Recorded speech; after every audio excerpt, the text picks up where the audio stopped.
Good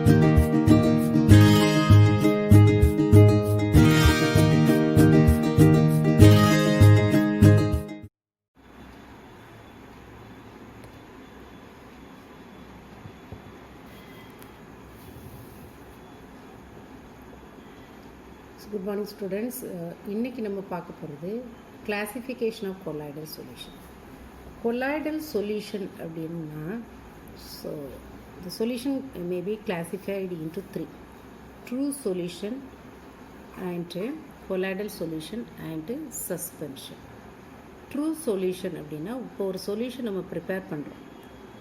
for example sugar solution என்ன செய்வோம், கொஞ்சம் வாட்டர் எடுத்து அதில் சுகரை மிக்ஸ் பண்ணால் நமக்கு சுகர் சொல்யூஷன் கிடைக்கும்.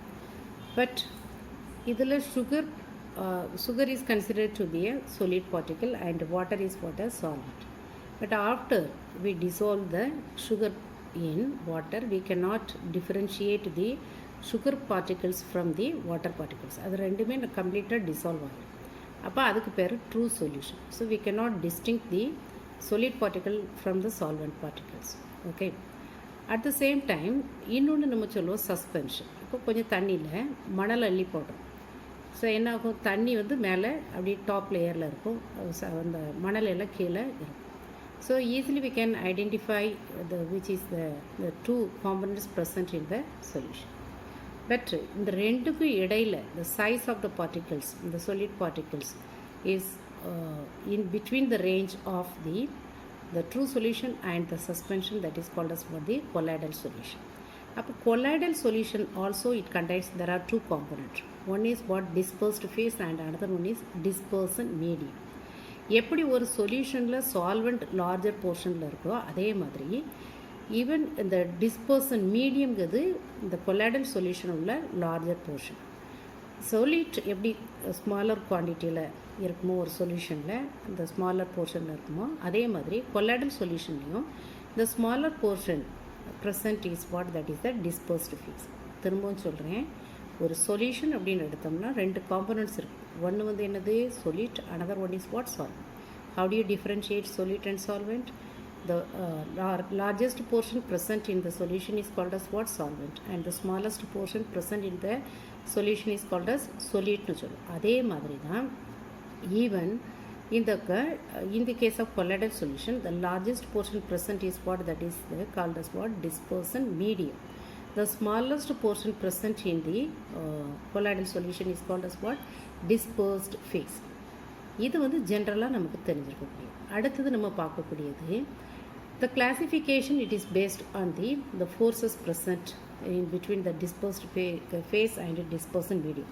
The dispersed phase and dispersion mediumக்கும் இடையில் உள்ள ஒரு அட்ராக்டிவ் ஃபோர்ஸஸை வச்சு நம்ம வந்து இன்னும் ரெண்டாக கிளாஸிஃபை பண்ணலாம். அது என்னது அப்படின்னு பார்த்தோம்னா lyophilic solution and lyophobic solution. Lyophilic solution அப்படின்னா if there is a binding forces between the medium, dispersion medium and the dispersed phase, அதாவது ஒரு ஃபோர்ஸ் ஆஃப் அட்ராக்ஷன் இருக்கும், affinity இருக்கும் in between which one, the dispersed phase and dispersion medium, then that is called as what, lyophilic solution. So lyophilic solution, these are what, reversible solution, and even these lyophilic solutions are more stable and cannot get precipitated easily. சரியா? அதே மாதிரி even they can be brought back to the colloidal solution after the precipitation by addition of the dispersion medium. ஆனால் lyophilic solution there is no force of attraction between the dispersed phase and dispersion medium particles. அப்போ ரெண்டுக்கு இடையில் ஒரு binding force இல்லை அப்படிங்கிறதுனால it is highly unstable and easily it can be precipitated.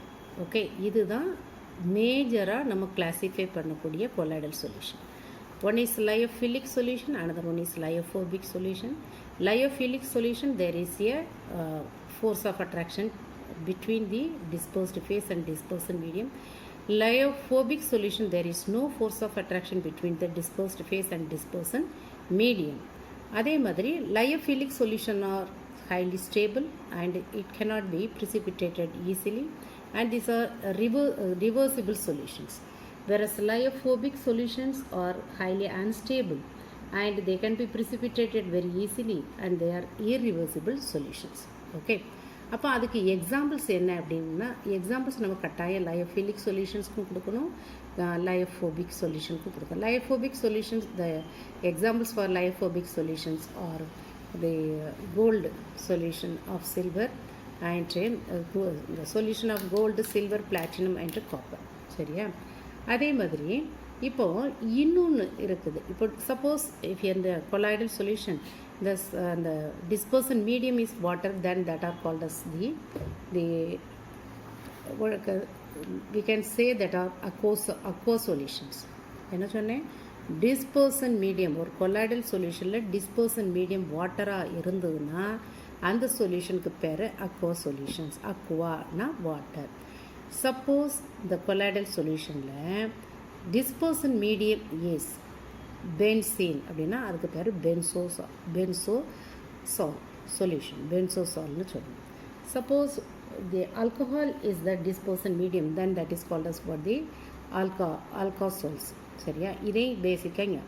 அப்போ இதை வந்து பேசிக்காக வச்சு we can prepare different types of solutions and we can give different names also on the basis of the dispersion medium and dispersed phase. What type of the solution can be prepared? Dispersion medium கேஸாக இருந்து அதில் dispersed phase லிக்விடாக இருக்கலாம். அது என்னதுன்னா liquid aerosol. For example foam. dispersion medium கேஸாக இருந்து dispersed phase சாலிடாக இருந்ததுன்னா அதுக்கு பேர் சாலிட் ஏரோசோல்ஸ். Example smoke. ஆனால் gas dispersion medium gas dispersed ஃபேஸும் கேஸாக நம்மளால் ஒரு கொலாய்டல் சொல்யூஷனை ப்ரிப்பேர் பண்ண முடியாது. ஏன் அப்படின்னா the gases particles are completely soluble with one another. அப்போ அது வந்து என்னது ட்ரூ சொல்யூஷன் டைப்புக்கு வந்துடும். அதனால் அதை அந்த மாதிரி சொல்யூஷன் நம்ம ப்ரிப்பேர் பண்ண முடியும். அதை உங்களுக்கு வந்து ஒரு ட்ரூ ஆர் ஃபால்ஸ் அந்த மாதிரி உள்ள கொஸ்டினில் கான்செப்ட் ஓரியன்ட் கொஸ்டின்ஸில் கேட்டால் நீங்கள் உங்களுக்கு எழுத தெரியும். Gas in gas type of colloidal solution we can not prepare. சரியா? அடுத்தது டிஸ்பர்சன் மீடியம் லிக்விடாக இருந்து அதில் டிஸ்பர்ஸ்டு ஃபேஸ் கேஸாக இருந்ததுன்னா அதுக்கு பேர் ஃபோம். அதுக்கு எக்ஸாம்பிள் வந்து வைப்டு க்ரீம். சரியா? அடுத்தது டிஸ்பர்சன் மீடியம் லிக்விடாக இருந்து லிக்விடுக்காகவே ஃபேஸாகவும் இருந்ததுன்னா அதுக்கு பேர் இமல்சன் மில்க் க்ரீம். இதெல்லாம் இது வெறும் இந்த திஸ் டேப்ல column is very very important for 1 mark as well as 2 marks. எதில் வேணாலும் கேட்கலாம், இதை எப்படி வேணாலும் கேட்கலாம். அதை ஒரு மேட்ச் த ஃபாலோயிங்காக கேட்கலாம். இல்லைன்னா வாட் இஸ் த ஒரு எக்ஸாம்பிள் கொடுத்து what is the dispersion medium and what is the dispersed phase இதெல்லாம். ஏன்னா 2020 கேட்ட கொஸ்டின் இதை பேஸ் பண்ணி தான் வந்தது. அடுத்தது இப்போ வந்து டிஸ்பர்சன் மீடியம் லிக்விடாகவும் டிஸ்பர்ஸ்டு ஃபேஸ் சாலிடாக இருந்தாலும் அதுக்கு பேர் சொல்யூஷன். இங்க், பெயிண்ட் இதெல்லாம் அதுக்கு examples. Ink and paints are what the examples for that. அதே மாதிரி சாலிடை வந்து டிஸ்பர்சன் மீடியமாக எடுத்து அதில் கேஸை வச்சு நம்ம solution prepare that is the solid form. Liquid வச்சுப்போம்னா அதுக்கு பேர் ஜெல். சாலிடு வித் சாலிடு பேர் சாலிட் சொல்யூஷன். அதுக்கு எக்ஸாம்பிள் பேர்ல்ஸ். சரியா? colored glass alloys are example for that one. அப்போ preparation of colloidal solution dispersion method and condensation method ரெண்டாக பிரிக்கிறோம். dispersion method அப்படின்னா larger sized particles are dissociated into colloidal sized particles மாற்றி prepare பண்ணக்கூடிய மெத்தடுக்கு பேர் தான் டிஸ்பர்சன் மெத்தட். அதில் எதெல்லாம் இருக்குன்னா மெக்கானிக்கல் டிஸ்பர்சன் இருக்குது, எலக்ட்ரோ டிஸ்பர்சன் இருக்குது, அல்ட்ராசோனிக் டிஸ்பர்சன் இருக்குது, பெப்டிசேஷன் மெத்தட் இருக்குது. மெக்கானிக்கல் டிஸ்பர்சனை இட்ஸ் வெரி சிம்பிள். என்ன அப்படின்னு பார்த்தீங்க அப்படின்னா இப்போ லார்ஜஸ்ட் சைஸ்டு பார்ட்டிகல்ஸ் உள்ள ஒரு சொல்யூஷனை நம்ம என்ன செய்கிறோம்னா ஒரு கோரஸ் டிஸ்பர்சன் உள்ள சொல்யூஷனை எதில் போடுறோம் அப்படின்னா ஒரு மெக்கானிக்கல் டிஸ்பர்சன் மில் அப்படின்னா it contains there are 2 disc metal disc இருக்கும் கீழே. So it contains the colloidal mill contains there are 2 metal disc at the bottom ஒன்க்கு அது ஒரு டிஸ்க் இருக்கும். பட் அது என்னன்னா அது வந்து ரொட்டேட் ஆகாது. மேலே உள்ள டிஸ்க் மட்டும்தான் ரொட்டேட் ஆகும். அதில் ரெண்டு ஹாஃபாக பிரிப்போம். ஒரு disc one half disc it rotate in the clock wise direction, another one it rotate in the anti clock wise direction. அப்போ சென்டரில் இருக்கிற ஒரு ஹோல் வழியாக நம்ம டிஸ்பர்சன், அதாவது இதில் பார்த்தீங்கன்னா தெரியும் ஒரு ஃபனல் லைக் ஹோல் இருக்குல்லையே அது வழியாக நம்ம இந்த வந்து டிஸ்பர்சன் பார்ட்டிகல்ஸ் அதில் போட்டோம் அப்படின்னா ஈவன் இந்த மில் வென் ரொட்டேட், அதாவது இந்த ரெண்டு பிளேடும் ஆப்போசிட்டில், இந்த டிஸ்க்கு ரெண்டும் ஆப்போசிட்டில் ரொட்டேட் ஆகும்போது என்ன ஆகும்னா the larger sized particles are grinded into what smaller sized particles like what colloidal solution. So in this method, so we can prepare the ink and graphite and electrodispersion. எலக்ட்ரோடிஸ்பர்சன் வந்து பிரிடிக்ஸ் arts மெத்தட்னு சொல்லுவோம். ஏன்னா இந்த scientist Frederick தான் இதை கண்டுபிடிச்சார். Frederick art method இல்லைன்னா எலக்ட்ரோடிஸ்பர்சன் ரெண்டு ஒரே தான். அந்த பிரிடிக் ஆர்ட் மெத்தடில் என்னென்னா எந்த மெட்டாலிக் சொல்யூஷன் உங்களுக்கு வேணுமோ, for example gold, silver, platinum இந்த மாதிரி உள்ள சொல்யூஷன் நம்ம ப்ரிப்பேர் பண்ணால் இந்த மெத்தடை யூஸ் பண்ணணும். அப்போ கோல்டு நமக்கு ப்ரிப்பேர் பண்ணால் கோல்டுக்கு உள்ள ரெண்டு both electrodes R, that means the cathode and anode are made up of what, the thin gold plate. அது கூட externally it is connected with the electricity. சரியா? அப்போ அதில் வந்து அந்த ரெண்டு ராடையும் வாட்டரில் டிப் பண்ணி வச்சுருக்குறோம். இப்போ when the current of 1 ampere or with 100 watts பேப்பரை வந்து நம்ம பாஸ் பண்ணும்போது என்ன நடக்கும் அப்படின்னா, இந்த ரெண்டு ராடுக்கு இடையில் இது வாட்டரில் தானே டிப் பண்ணி இருக்குது, ஒரு எலக்ட்ரிக் ஆர்க் ப்ரொடியூஸ் ஆகும். இந்த electric arc because of the production of the electric arc even the metal rods will be dissolve in water. இப்படி ஸ்லோவாக டிசால்வ் ஆகி நமக்கு இந்த சொல்யூஷன் கிடைக்கும். சரியா? அப்போ by this method we can prepare copper solution, silver, gold, platinum can be prepared by, and alkali hydroxide can be prepared by this method. சரியா? அடுத்தது அல்ட்ராசோனிக் டிஸ்பர்சன். அல்ட்ராசோனிக் டிஸ்பர்சன்னா இந்த sound waves with high frequency are called as what, ultrasonic waves. அந்த waves வந்து என்ன செய்யணும்னா இந்த coarse particles உள்ள சொல்யூஷன் வழியாக பாஸ் பண்ணும்போது even the coarse particles it is dispersed into the colloidal டைமென்ஷன்ஸ்க்கு வந்துடும். இதுதான் அல்ட்ராசோனிக் டிஸ்பர்சன். அடுத்தது peptisation method. Next one is for the peptisation method. Peptisation மெத்தடில் பார்த்தீங்க அப்படின்னா, இப்போ ஒரு ப்ரிசிபிடேட் இருக்குது, ஏதாவது ஒரு கெமிக்கல் ரியாக்ஷனில் ஃபார்ம் ஆன ப்ரிசிபிடேட் இருக்குது, அது கூட ஏதாவது ஒரு எலக்ட்ரோலைட்டை நம்ம ஆட் பண்ணோம்னா that precipitate will be decomposed into the colloidal solution. So this process is termed as what, the peptidation method, and the electrolyte added are called as what, the peptidation agent. And condensation method, அடுத்த method. இந்த condensation மெத்தடில் என்ன செய்கிறோம், தி particles, அந்த கொலாய்டல்ஸ் particles வந்து சின்ன சின்ன சைஸில் உள்ள பார்ட்டிகல்ஸ் எல்லாத்தையும் சேர்த்து பெரிய பார்ட்டிகல்ஸாக கொலாய்டல் சைஸ் பார்ட்டிகல்ஸ்க்கு கன்வெர்ட் பண்ணுவோம். அப்போ அதில் ஆக்சிடேஷன் அண்ட் ரிடக்ஷன், ஹைட்ராலிசிஸ் அப்படின்னு மெத்தட் இருக்குது.